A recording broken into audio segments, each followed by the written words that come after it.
Fala galera, tudo bem? Sejam bem-vindos a mais um vídeo do canal Paideia. Hoje pra gente falar de um dos momentos mais tensos da história do Brasil. Vamos falar um pouquinho hoje sobre o período regencial, este momento que vai da abdicação do Dom Pedro I em 1831 até o golpe da maioridade em 1840. Um momento curto em tempo, falando de tempo histórico, mas intenso em alguns acontecimentos, principalmente em revoltas, guerras e rebeliões que vão explodir pelo Brasil afora durante esse período, motivado pelo contexto e pelas grandes transformações que o Brasil vai viver nesse momento. Então fica ligado, deixa sua curtida, segue o canal e vem comigo para entender o porquê que esse momento é tão tenso. Então o período regencial começa justamente a partir do dia 7 de abril de 1831, quando Dom Pedro, então, vindo de uma crise que vai marcar o seu governo durante o primeiro reinado, acaba abdicando ao trono. O problema é que o nosso futuro herdeiro hereditário do trono tinha apenas 5 anos, o Pedrinho, o Pedro de Alcântara. Então, nossa Constituição previa que a maioridade para assumir o governo seria de 18 anos. E esta mesma Constituição também previa a escolha de uma regência trina para então governar o Brasil com algumas regras, né? Deveriam ser 3 regentes, aonde o presidente seria o mais velho, justamente para não concentrar o poder, e durante este período das regências, o poder moderador desistiu de ser aplicado. Os regentes não poderiam utilizar-se do poder moderador, que vai ser uma das grandes características do período imperial brasileiro. Então, a partir dessa abdicação do Dom Pedro, começa então o período regencial. Este momento vai acabar delineando e delimitando a formação de alguns grupos políticos que neste momento vão acabar disputando o poder ou vão aí, enfim, ser os grandes personagens políticos do Brasil nesse momento. Então, durante o período regencial, nós vamos ter basicamente 3 grupos políticos que vão se materializar e vão ganhar força nesse momento.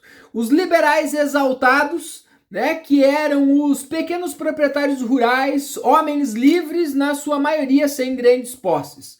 Estes defendiam o fim do poder moderador, não queriam mais o poder moderador e nem o Senado vitalício. Alguns, inclusive, já levantavam e defendiam os ideais de uma proclamação da República, os ideais republicanos nesse momento. Queriam, em especial, aumentar o poder das províncias, aumentar o direito ao voto, enfim, estavam mais ligados aos anseios da grande massa da população brasileira. De outro lado, nós temos os liberais moderados, esses então formados pelos grandes proprietários rurais, os setores escravocratas. Estes defendiam a monarquia e a manutenção do poder justamente para que conseguissem manter e conservar o poder e a estrutura econômica e social do Brasil sem grandes alterações e também sem correr grandes riscos nesse contexto. E um terceiro grupo que vai existir no início do período regencial, que são os restauradores. Esses eram os grandes burocratas, ainda comerciantes portugueses, que defendiam a ideia da volta do Dom Pedro I para voltar a ser imperador do Brasil, mas esse grupo vai deixar de existir em 1834, depois do falecimento então do Dom Pedro I.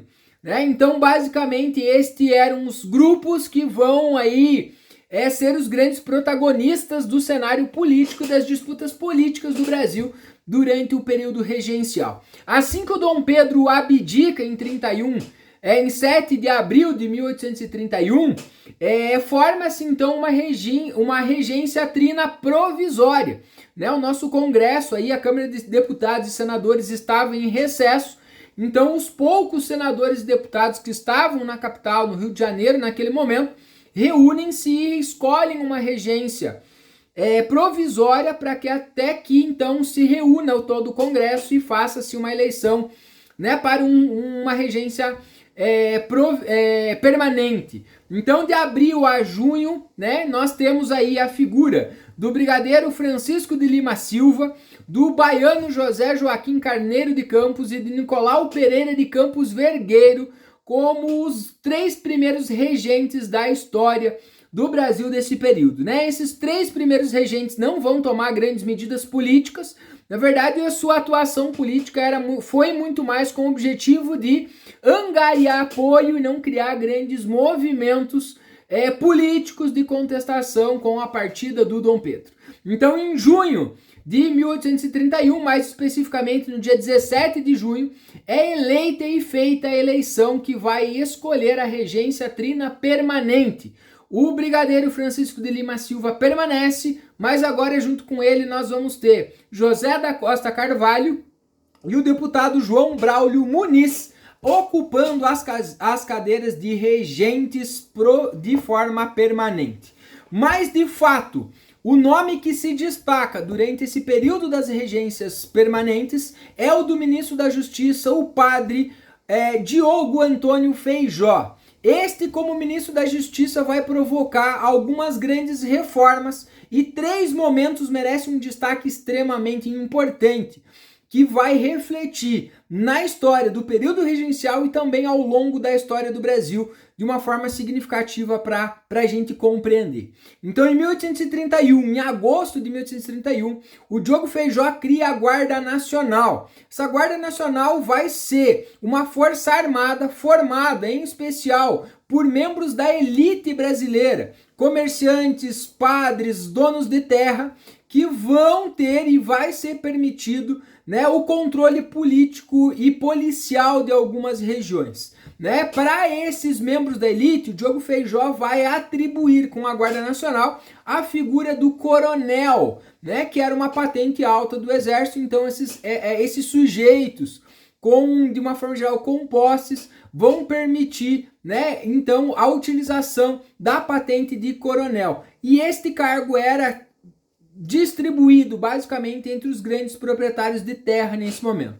A criação da Guarda Nacional vai construir um conceito que, principalmente durante o Segundo Reinado e a Primeira República, nós vamos falar muito quando lemos e estudamos a história do Brasil, que é o fenômeno do coronelismo, né? Isso vai criar e vai consolidar um grande poder político das elites locais, né, que passam a controlar basicamente alguns territórios e algumas regiões a partir dos seus interesses, agora firmados, né, e consolidados pelo governo nesse momento. Outra criação do Diogo Feijó é em 1832, o Código do Processo Criminal. Neste código, a aprovação desse código pelo Diogo Feijó, né, ele vai estabelecer normas de aplicação da justiça e também vai conceder autonomia aos juízes municipais. Esse poder municipal acabou também contribuindo para a concentração nas mãos das elites dessas populações locais, Brasil afora, um poder jurídico também, né? Então, com a Guarda Nacional, nós temos o poder na mão dessas figuras do coronel, a figura policial e agora a figura jurídica, e que eles basicamente vão utilizar benefício próprio ou interesses próprios para atender suas ambições políticas e econômicas dessas regiões e vão criar grandes elites e vão consolidar-se no poder e no acesso à justiça, à polícia, enfim, a toda essa estrutura política, social e econômica do Brasil nesse contexto. E por último e não menos importante, em 1834, o Diogo Feijó vai conseguir também elaborar uma emenda constitucional que vai ficar conhecida como o Ato Adicional, né? A primeira revisão da Constituição de 1824. E aí alguns pontos vão ser modificados e merecem destaque. A extinção do Conselho de Estado, composto apenas por 10 membros vitalícios. Então estes, né, que eram escolhidos pelo imperador, deixam de existir nesse momento. A substituição dos conselhos provinciais, né, que até então eram apenas de caráter meramente consultivos, agora vai ser feito pelas Assembleias Legislativas Provinciais, né, que basicamente vai acabar atribuindo um poder às assembleias das províncias brasileiras, hoje o que nós chamamos de Estado, a elaborar suas próprias leis né, dentro da sua realidade. Isso vai abrir mais poder regional no Brasil. Também nesse ato adicional é feita a substituição das regências trinas por uma regência una a partir da próxima eleição em 1835, né? E também transforma a cidade do Rio de Janeiro em um município neutro. Então o Rio de Janeiro passa a ser aí então aquilo que nós vamos chamar mais tarde, né, de Distrito Federal. Então essa divisão e estas mudanças vai acabar promovendo uma divisão ainda mais intensa entre liberais e moderadores nesse momento. Então, em 1831, nós temos acaba o mandato da regência trina e temos então a primeira eleição da regência una, e quem acaba sendo eleito e escolhido como regente é o próprio Diogo Antônio Feijó, que vai governar aí o Brasil entre 1835 e 37, porque em 1937 ele não vai conseguir se manter ao cargo devido às insatisfações e revoltas populares e vai acabar abdicando.